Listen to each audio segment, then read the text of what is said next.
Your crew just spent 3 days in MSHA training. They show up at the gate Monday morning ready to work, but the mine site turns them away. Nobody signed the certificate. That's not a hypothetical. I see it happen over and over. They saw the cheap option, they went for the cheap option, and they found out that the cheap option wasn't accepted. Computer-based training is not accepted by MSHA, and from what I understand, it never will be. And now they're doing it all over again, on your dime. I've been in this industry for 35 years. NASA, Port Authority, military installations. I've stood beside safety managers when MSHA showed up unannounced, and I've watched careers end because someone trusted the wrong vendor at the wrong moment. Today, I'm walking you through what actually separates real MSHA compliance from the cheap garbage that gets you fired. How to get certified fast when you're really out of time. When bilingual training is a legal shield, what post-incident accountability really means, and the fractional safety model most managers don't find out about until after something goes very wrong. Let's start here, because the decision that feels like it's going to save you money is usually the one that blows everything up. Let me tell you what happens when a company goes cheap on MSHA training. They put 12 to 15 guys through an online computer-based training course, 3 days of clicking through modules. At the end, a 5000 TAC 23 form pops out. It looks official, it looks right. They show up at the gate, mine says no, because MSHA doesn't accept computer-to-person training. The signature line on that form, the one where the instructor has to sign, nobody signed it. And nobody at the mine site is going to let those workers on site without that signature. I'm not going to sign it. They're not going to sign it. And now they've wasted 3 days, and a lot of those guys aren't tech savvy. So if they got questions wrong, they've got to go back. 24-hour classes take them 48 hours, and the employer is legally responsible for reimbursing every single hour that employee was in training, not just the 24. If they're out of town, you're covering hotel, meals, everything. I've watched project managers stand up and say, I told them to go that way because it was cheaper. Well, faces go red hot when they realize that they just spent 3 days saving money only to do it all over again. There's never time to do it right, but there's always time to do it over. I'm pretty sure you know someone like that. The misconception is that a piece of paper protects you. It doesn't. The question is, who signed it? What did they deliver? And will they stand behind it when something goes wrong? And if the answer to any of those is nobody, nothing, and no, you don't have compliance. You have a liability. It's Thursday, and you need workers on site Monday. Here's exactly how I handle it. A lot of the projects I work on are MRO, maintenance, repair, and operations. And during an outage, sometimes it's not even planned. If something blows up, you need to bring a contractor in, staff up fast, and get everyone trained. We don't have the lead time we'd like. That's the reality. That's where I focus. When someone calls me in crisis mode, the first thing I ask is, what's the regulation? Is it a 24-hour minor? Is it an 8-hour refresher? How many students? How soon do you need it? And then we decide what type of instruction method, like online instructor-led training. If it makes sense, we schedule. No computer-based training. I mean live conference training with a real instructor. That's how we get people together faster for less money while still getting the signature they need. But here's the mistake I see constantly. People rush to get trained without first verifying whether the mine site will accept the online instruction-led training. They don't ask. They just assume that the 5000 TAC 23 is going to be enough. Then they come to me after the fact and they say, hey, can you sign this? Nobody signed it. I'm not signing something that I didn't deliver. And that's where things get puffy, because now they're doing it twice. You also have to make sure that the 4-hour on-site orientation is coordinated with the mine site. That's required as part of the 24-hour training. If you skip that part, you're not getting on site no matter what the signature or certificate says. It's not magic, it's a system stronger than the people. Ask the right questions, check the boxes, document every step, and always have a desired outcome before you walk in any meeting or schedule safety training. 70% of your crew speaks Spanish. Your training is in English with subtitles. Here's what that actually means when someone gets hurt. There are plenty of MSHA safety videos on YouTube in Spanish, and a lot of companies think an English video with Spanish subtitles counts. It doesn't. You have workers from Mexico speaking Spanish in several different dialects, and you have Hondurans who may speak a different dialect and who cannot even read or write in their own language. Subtitles mean nothing to them. The Spanish being used isn't even familiar to them. And here's what really happens in those classrooms. The workers are mentally present, but they won't speak up. They're terrified of losing their job. If they ask a question, they think it means they don't know what they're doing, so they stay silent. They nod along, and you think the training is landed. It didn't.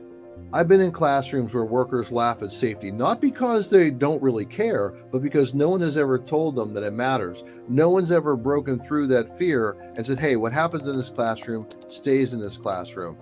You're not going to lose your job for asking a question. A person does not rise to their employer's expectations. They are falling to the level of their training. If you're using English-only training and assume workers will figure it out, here's what you're actually risking. When something goes wrong, the attorney's going to ask you, did you provide them training in the language that the workers understood? And you're going to say, well, we had subtitles. That's not going to count. There's no comprehension. And you're going to have nothing. No documentation, no confirmation of two-way communication, just a signed certificate and a dead worker. If you're watching this and you realize you've got gaps in your training, your documentation, your compliance posture, you don't have to fix it alone. That's what we do at CSEM. We step in, we audit the drawers, write your programs, deliver your training, and when something goes sideways, we stand beside you. No payroll, no long-term commitment, just someone who knows what they're doing and will actually show up when it matters. The link is in the description below. Your training vendor disappeared after the incident, and now you're in depositions alone. Here's the question nobody asks before they sign a contract, and why it'll cost them everything. This literally just happened to me. I have a client in California, corporate safety director, good friend now. We talk about everything. We've been crossing T's and dotting I's together for a while, and then another vendor came in willing to train one person for a lot less money in 3 days. I can't make my overhead at that level, so they went with the cheaper option. Before they signed, I asked them one thing. Did you ask if they had a professional and general liability insurance policy? Did you ask if you're additionally insured under their policy?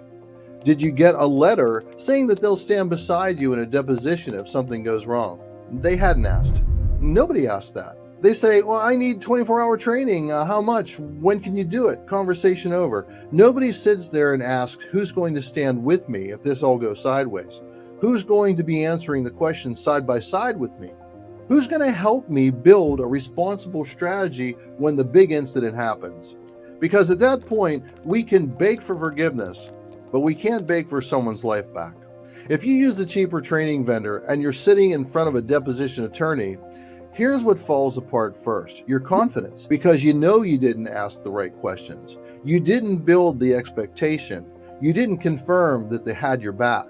And now you're answering the same question 7 different ways over 4 days, alone. Before you sign any training contracts, ask these 3 questions. Do you have professional and general liability insurance? Can I be additionally insured under your policy? And will you stand beside me in an investigation or deposition? If they hesitate, that hesitation is your answer. You can't afford a full-time safety director. Your team got gutted. Here's what safety managers who figured this out are doing instead. I had a client 3 years ago who bought a large company and called himself the corporate safety director as well. He'd worked his way up in this company from laborer to owners. Good guy and a hard worker. He won a $15 million project and they asked him for his written safety programs. He couldn't provide them, almost got kicked off the entire job. Then MSHA showed up for an audit. And that's when he finally said, I can't do this alone. Fractional safety solves 3 problems. You don't have time, you don't have a budget, and you don't have backup. People do not rise to their employer's expectations, they fall to the level of their training. So every single dollar we charge you goes directly back into safety training. You're not spending money, you're building a shield. That shield protects you from 3 audits. Your insurance company, you get a lower premium because of lower risk assessment. MSHA and OSHA audit, your written programs are current, your drawers are tight, and you can produce everything within 10 minutes. And civil liability. If there's a deposition, you have documentation, you have a credentialized consultant standing beside you, and you have additionally insured coverage on the work in those file cabinets. That's the 1, 2, 3 punch that most safety managers not even looking for. They're only understanding it after the fact. Don't be that guy. Shortcuts cut life short. The decision you make when you're under pressure, when the project's starting Monday, when your boss is breathing down your neck, when the cheap option is sitting right there, that decision follows you into every deposition, every audit, every conversation with a family member after something goes wrong. Get the right training, ask the right questions, and make sure whoever you hire is going to show up when you need them the most. If this hits home, there's one more video you need to watch before you make your next training decision. It's called "The Certificate Won't Save You." It goes deeper into everything I couldn't cover here, and it might be the most important 15 minutes you spend on compliance this year. I'll link it right here. Go watch it, and I'll see you there.